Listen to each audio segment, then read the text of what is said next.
Good morning students. Shrimati Ram Kumari महिला PG महाविद्यालय की ऑनलाइन क्लासेज में एक बार फिर से आपका स्वागत है। बेटा आज अपन इस वीडियो में बीएससी पार्ट 3 मैकेनिक्स के टॉपिक का डिस्कस करेंगे और टॉपिक है आपका यदि किसी बिंदु पर दो बल क्रियाशील हैं तो उनके परिणामी का परिमाण और दिशा ज्ञात करना। बेटा लास्ट वीडियो भी मैंने इसी टॉपिक पे बनाया था, लेकिन कुछ टेक्निकल इश्यूज़ के कारण वो वीडियो बीच में करप्ट हो गया, इसलिए मैं ये टॉपिक आप लोगों को वापस से नई वीडियो के द्वारा समझाऊंगा। देखिए क्या है बेटा अपना टॉपिक, एक बिंदु पर क्रियाशील दो बलों का परिणामी का परिमाण और दिशा ज्ञात करना, या फिर to find the magnitude and direction of resultant of two forces suppose P and Q acting at a point suppose A when angle between them is alpha. Means उन दोनों के बीच में एंगल क्या है, एल्फा है। अब मैं अकॉर्डिंग टू को क्वेश्चन चलता हूं। देखिए बेटा दो फोर्सेस हैं, क्या है, दो फोर्स है P और Q। अपन ऐसा ले लेते हैं, ये कोई पॉइंट है A, ठीक है ना।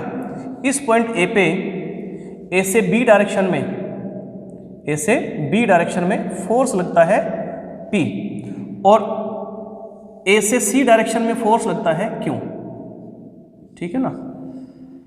इसको मैं पॉइंट ले लेता हूं D। इन दोनों के बीच जो एंगल है ये एंगल है आपका अल्फा, ठीक है। अब अपने को क्या करना है, इन दोनों फोर्सेस का रिजल्टेंट या फिर परिणामी फोर्स निकालना है। तो अपन क्या करेंगे, जो बलों का समांतर चतुर्भुज नियम है उससे मैं एक ऐसा समांतर चतुर्भुज बना लेता हूं बेटा जिसकी संगत भुजाएं ये दोनों बलों द्वारा दर्शाई जाएंगे। ये पॉइंट अपन ले लेते हैं यहां C, ठीक है। और समांतर चतुर्भुज नियम या फिर पैरेललोग्राम लॉ ऑफ फोर्सेस से इनका जो रिजल्टेंट होगा R, वो परिमाण और दिशा में विकर्ण AC द्वारा दर्शाया जाएगा। लेकिन क्वेश्चन क्या है, R की वैल्यू अपन P और Q की टर्म्स में कैलकुलेट करेंगे, ठीक है ना। तो इसके लिए मैं क्या कर रहा हूं, पॉइंट C से ये AB को अपन बढ़ा लेते हैं। AB को मैंने बढ़ा लिया और पॉइंट C से इस बढ़ी हुई AB पर CE मैंने लंब डाल दिया या फिर परपेंडिकुलर ड्रॉ कर लिया, ठीक है ना। अब इसमें अकॉर्डिंग टू बुक में चल रहा हूं, अपन मान लेते हैं कि भाई A कोई पॉइंट है, ठीक है ना। अपन ने क्या लिया है, लेट बिंदु A पर दो बल P और Q, A पर दो बल P व Q एक दूसरे से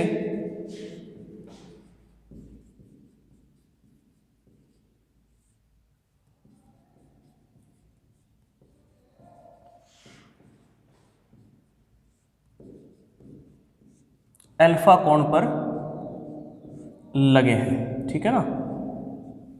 ये दोनों बल एक दूसरे से अल्फा कोण पर लगे हैं और ये परिमाण और दिशा में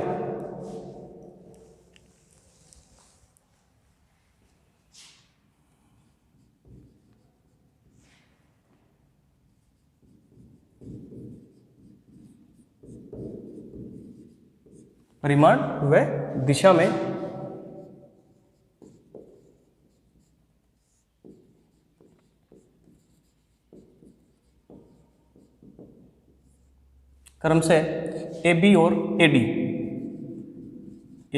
व AD द्वारा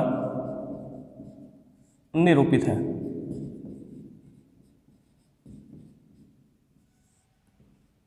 ठीक है। या फिर इनके द्वारा अपन इनको रिप्रेजेंट कर सकते हैं। It means AB equal to vector P होगा और AD इक्वल टू होगा आपका वेक्टर Q और angle, so AB vector AB equal to vector P vector AD equal to vector Q and angle B A D equal to alpha, angle B A D equal to alpha है। ठीक है, अब बेटा अपन जो parallelogram law of forces है उससे क्या होगा, यदि ए बी व ए डी को संगत भुजा लेकर समांतर चतुर्भुज ए बी सी डी पूरा करें तो इनका परिणामी, किसका परिणामी या किसका रिजल्टेंट, फोर्स पी और क्यू का, इनका परिणामी विकर्ण एसी द्वारा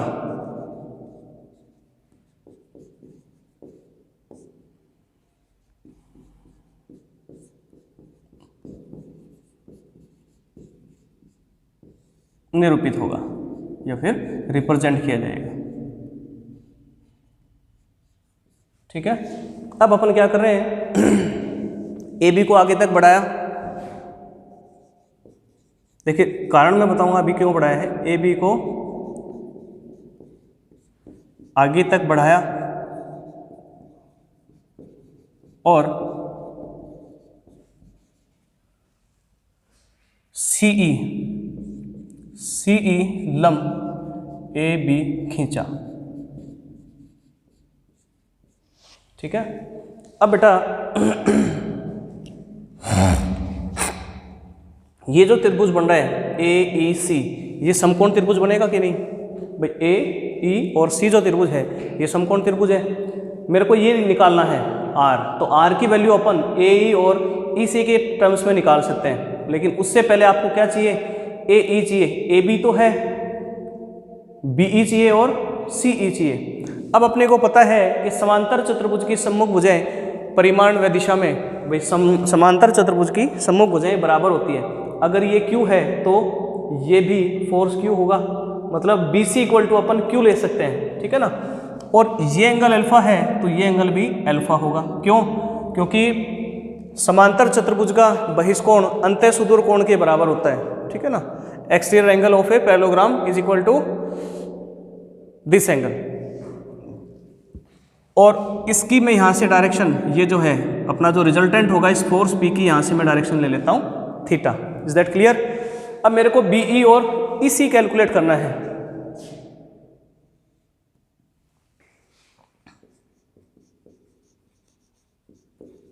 देखिए समकोण त्रिभुज बीईसी में अगर अपन कोस अल्फा ले लें बेटा, कोस होता है बेस अपॉन हाइपोटेनियस, आधार बटा कर्ण। आधार क्या होगा आपका बीई और कर्ण क्या होगा बीसी। तो यहां से बीई की जो वैल्यू है, ये तो चाहिए ना अपने को, बीई इक्वल टू आ जाएगा BC cos alpha, BC cos alpha, या फिर बीसी क्या है आपका, बीसी है क्यू, तो अपन ये बोल सकते हैं कि बीई जो है वो क्यू कोस अल्फा आ गया। ठीक है ना, it means we can say that AE equal to, AE की जो वैल्यू होगी वो ए बी प्लस बीई होगा ना, ए बी प्लस बीई, और ये कितना है, ए बी है पी और ये क्या है बीई, क्यू कोस अल्फा है। तो ये वैल्यू किसकी आ गई आपके पास, एई की आ गई। मैं इसको इक्वेशन फर्स्ट ले लेता हूँ। अगेन इन दिस ट्रायंगल, इसी त्रिभुज में अगर अपन साइन अल्फा लें, साइन होता है परपेंडिकुलर अपॉन हाइपोटेनियस या फिर लंब बटा कर्ण। लंब क्या है उसमें, ईसी है, तो ईसी अपॉन बीसी आ जाएगा, या फिर अपन बोल सकते हैं कि ईसी की जो वैल्यू होगी वो बीसी साइन अल्फा आ जाएगी। और बीसी मैंने अभी लास्ट ये डिस्कस किया ही था, तो ये ईसी की जो वैल्यू होगी BC means Q sine alpha आ गई। ये अपन ले लेते हैं equation second. And now in right triangle AEC,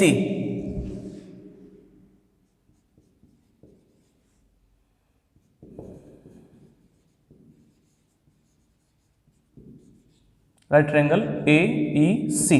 Pythagoras theorem अगर आप अप्लाई करेंगे तो ए सी स्क्वायर क्या आ जाएगा बेटा, A C square equal to A E square plus E C square, ठीक है।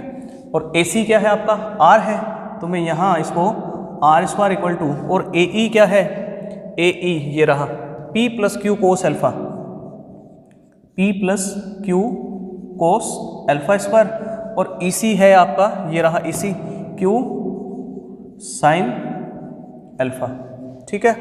इसमें ए प्लस बी होल स्क्वायर का फॉर्मूला अप्लाई कर देंगे, बताओ क्या आएगा ये, हाँ बोलो, P square plus Q square कोस square alpha plus 2p Q cos alpha, ये होल स्क्वायर कंप्लीट, और इसका स्क्वायर करेंगे तो ये आ जाएगा बेटा Q square sine square alpha, ये और ये क्या होगा बताओ, मीन्स आर स्क्वायर की जो वैल्यू है ये हो जाएगी P square, this plus this, भाई cos square alpha plus sine square alpha 1 होगा, तो ये क्यू स्क्वायर आ गया, और plus 2p Q cos alpha. Then the resultant of force P and Q will be square root of P square plus Q square plus 2p Q cos alpha. और alpha क्या है भाई, जो force अपना P और Q है इन दोनों के बीच का एंगल है, ये तो हुआ रिजल्टेंट। अब बात आती है इसकी डायरेक्शन की, ठीक है, direction again in triangle right triangle A E C, देखिए बेटा टेन थीटा क्या होगा, ये एंगल थीटा है ना, टेन थीटा, ये परपेंडिकुलर, ये बेस, तो ई सी अपॉन ए ई या सी ई अपॉन ए ई, और सी ई क्या होगा, सी ई अभी लिया था ना अपन ने, सी ई है आपका या ई सी है Q sine alpha, Q sine alpha upon A E है आपका ये रहा इधर P plus Q cos alpha, P plus Q cos alpha. अब बात आती है कि रिजल्टेंट की डायरेक्शन अगर अपन निकालें, means value of theta, theta will be tan inverse Q sine alpha upon P plus Q cos alpha. अब इसको अपन याद कैसे करेंगे उसका मैं मेथड बता रहा हूँ आप लोगों को, ये फॉर्मूला है, इसको लर्न कैसे करना है।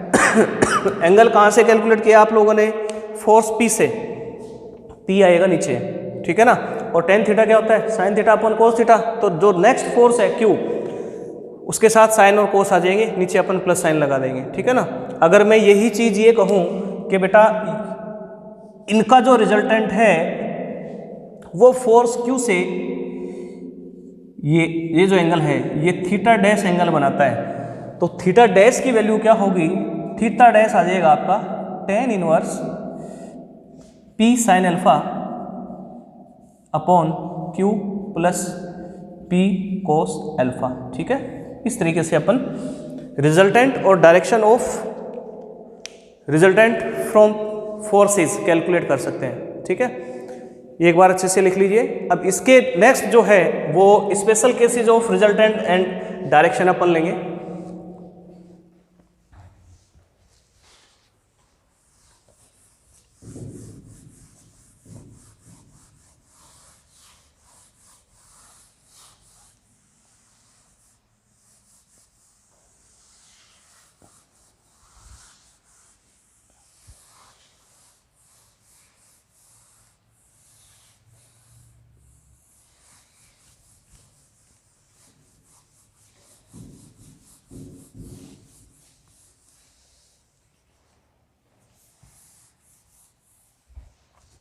देखिए बेटा दो चीज़ें आई हैं अपने पास, एक तो आया resultant R equals to square root of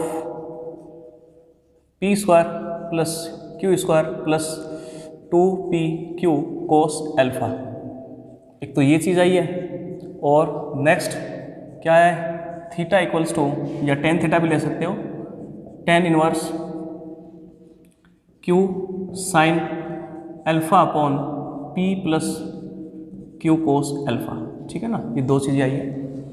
अब अपन लेते हैं स्पेशल केसेस, ठीक है ना, या फिर particular cases.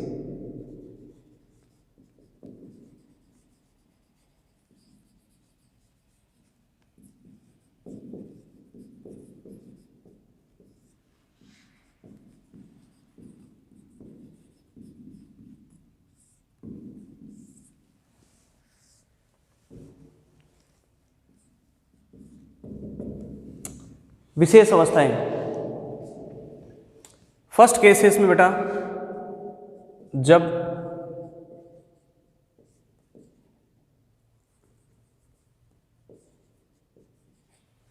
Alpha equals to 0, it means alpha equal to 0 का मतलब क्या है? अल्फा इक्वल टू 0 का मतलब ये है कि ये एंगल 0 है, मतलब जिस डायरेक्शन में P लगा है उसी डायरेक्शन में Q लगा है, अर्थात बल P और Q, बल P व Q एक ही दिशा में है।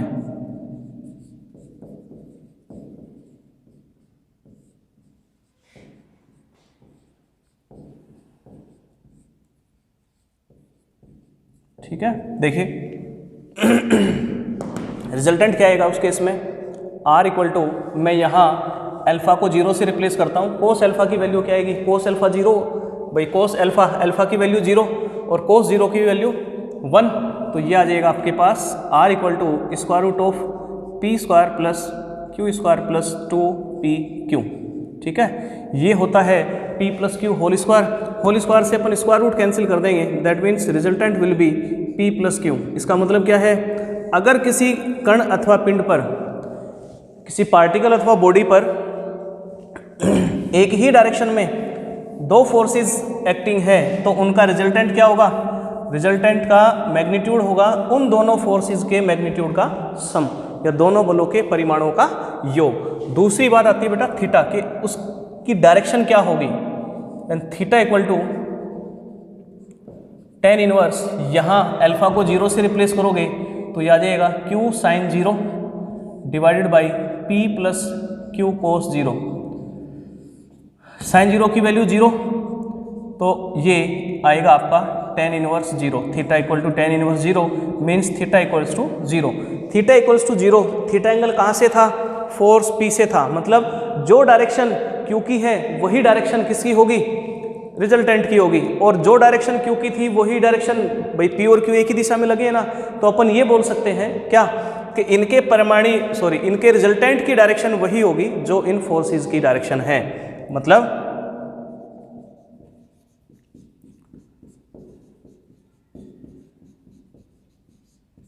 परिणामी की दिशा, रिजल्टेंट की डायरेक्शन वही होगी जो बलों की है।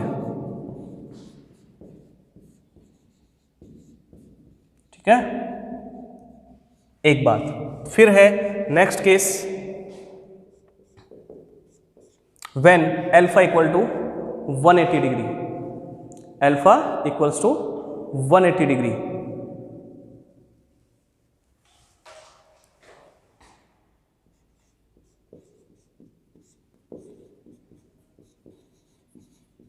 वन 180 समझते हैं आप लोग? अगर P फोर्स इस डायरेक्शन में है तो Q फोर्स की डायरेक्शन इसके अपोजिट होगी। It means when two forces acting on a body और a particle in opposite sides, then the resultant of forces will be R equals to square root of P square plus Q square plus 2pq cos 180, and value of cos 180 is -1, then R will be square root of P square plus Q square, और ये हो जाएगा -2pq। अब बेटा यहाँ एक चीज़ समझने की है, ये अपन P माइनस क्यू का होल स्क्वायर भी लिख सकते हैं भाई, ये ऐसे अपन इसको शो कर सकते हैं। ये क्या शो करता है? अगर P बड़ा है तो P माइनस क्यू होगा, और Q बड़ा है तो Q माइनस P होगा। ठीक है ना, तो मैं क्या लिख रहा हूँ यहाँ? R equals to P minus Q, means इन दोनों फोर्सेस का जो रिजल्टेंट है वो इन दोनों फोर्सेस के जो रिजल्टेंट है उनके डिफरेंस के इक्वल होगा। अब बात आती है किसकी, डायरेक्शन की, direction of resultant. Then theta equals to tan inverse Q sine 180 divided by P plus Q cos 180।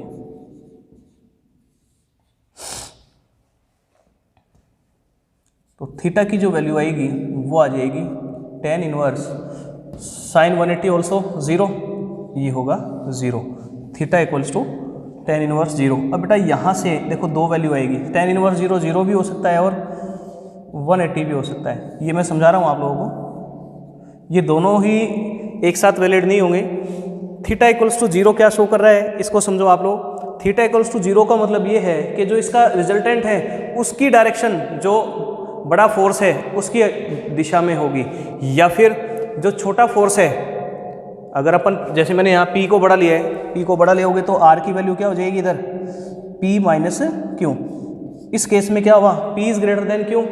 तो अपन ये बोल सकते हैं कि जो रिजल्टेंट की डायरेक्शन होगी वो फोर्स P की डायरेक्शन में होगी, या फिर Q के अपोजिट साइड होगी, मतलब Q से 180 डिग्री पे होगी। तो ये दोनों value according to force valid होंगी, ठीक है ना। ये आ गया क्या अगर दो बल किसी कण अथवा पिंड पर विपरीत दिशा में लगे हैं तो उनका परिणामी का परिमाण उन दोनों बलों के परिमाणों के अंतर के बराबर होगा, और दिशा उस बल की दिशा में होगी जो फोर्स बड़ा है या फिर जो बल बड़ा है, ठीक है। Next,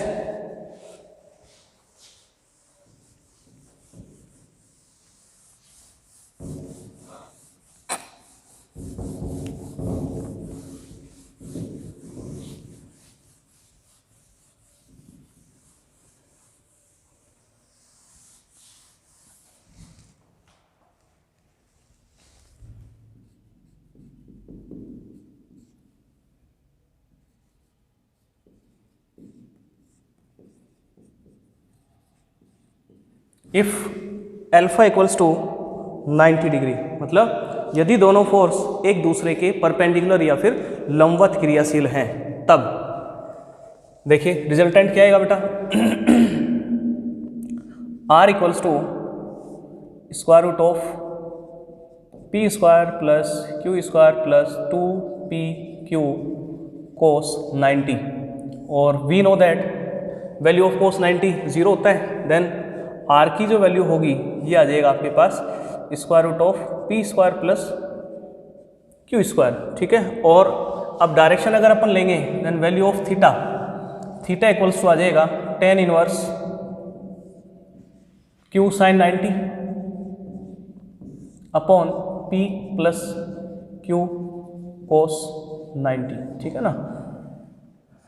theta equals to tan inverse sine 91 then Q upon P cos 90 0, तो मैंने ये डायरेक्ट Q अपॉन P ले लिया, ठीक है ना। इसके बाद है नेक्स्ट, अगर P और Q दोनों इक्वल फोर्स हैं, मतलब P इक्वल्स टू है आपका Q,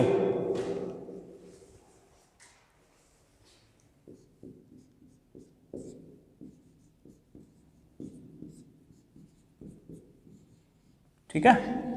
देन रिजल्टेंट या फिर परिणामी R इक्वल टू क्या हो जाएगा भाई, यहाँ Q को अपन P से रिप्लेस कर देंगे, P square plus P square, अरे Q को P से रिप्लेस करना है ना, और यहाँ P से रिप्लेस करोगे तो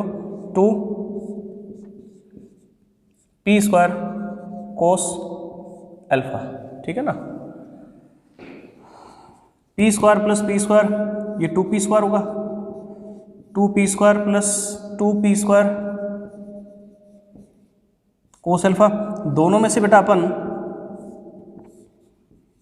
2P स्क्वायर कॉमन ले सकते हैं, क्या आ जाएगा 1 प्लस कोस अल्फा, और 1 प्लस कोस अल्फा होता है 2 साइन स्क्वायर अल्फा बाई 2, होता है कि नहीं, या 2 कोस स्क्वायर अल्फा बाई 2, बताओ बताओ, यह आ जाएगा आपका 2P स्क्वायर इंटू ये क्या होता है भाई 1 प्लस कोस अल्फा होगा 2 कोस स्क्वायर अल्फा बाई 2। ये वैल्यू मैं यहाँ रिप्लेस करूँगा तो ये आ जाएगा 2 कोस स्क्वायर अल्फा बाई 2। ये 2 इंटू 2 4, 4 का स्क्वायर रूट हुआ आपका 2, पी स्क्वायर का स्क्वायर रूट पी, और इसका स्क्वायर रूट आ जाएगा cos alpha by 2। It means अगर पी और क्यू दोनों इक्वल हैं तब इनका रिजल्टेंट आर इक्वल टू क्या होगा, 2p कोस अल्फा बाई 2 होगा। ठीक है, अब अपन निकाल लेते हैं क्या, direction of resultant. Theta equals to tan inverse, Q को मैं p से रिप्लेस कर रहा हूँ, p sine alpha divided by p plus p cos alpha. ठीक है ना, दोनों में से p कॉमन लेके अपन p कैंसिल कर देंगे तो ये आ जाएगा tan इनवर्स, इधर क्या बचेगा साइन अल्फा ना, साइन अल्फा, और इसमें यहाँ नीचे क्या आ जाएगा 1 प्लस कोस अल्फा की 1 प्लस कोस अल्फा। अरे p कॉमन लिया है ना तो p से p कैंसिल कर दिया मैंने डायरेक्ट। अब बेटा इसमें हाफ एंगल का फॉर्मूला अपन अप्लाई करेंगे। देखो क्या ये होगा आपका tan inverse 2 sine alpha by 2 cos alpha by 2 this divided by 1 plus cos alpha क्या होता है 2, अभी बताया था ना, कोस स्क्वायर अल्फा बाई 2। ये 2 से 2 कैंसिल, कोस से एक पावर कैंसिल हो जाएगी, तो ये आ जाएगा आपके पास tan inverse sine alpha upon cos alpha tan alpha by 2, या फिर अपन ये बोल सकते हैं theta equals to alpha by 2। It means अगर किसी भी पार्टिकल पे दो इक्वल फोर्स लगे हैं तो उनका जो रिजल्टेंट होगा वो दोनों फोर्स के साथ इक्वल एंगल बनाएगा, मीन्स अल्फा बाई 2 और अल्फा बाई 2।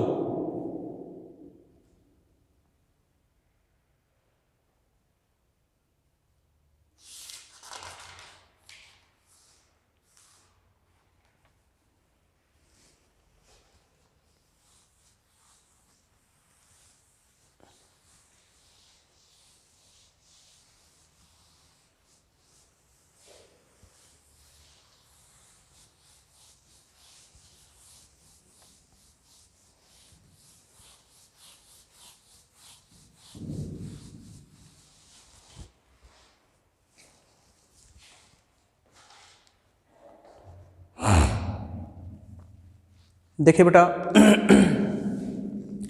मैं ये बोल रहा हूँ कि P और Q दो फोर्स हैं, वो किसी बॉडी या फिर पार्टिकल पे अल्फा एंगल से लगे हैं या एक्टिंग ऑन अल्फा एंगल। ठीक है ना, अब मैं ये बोल रहा हूँ कि भाई इस फोर्स की, देखो समझो इस बात को,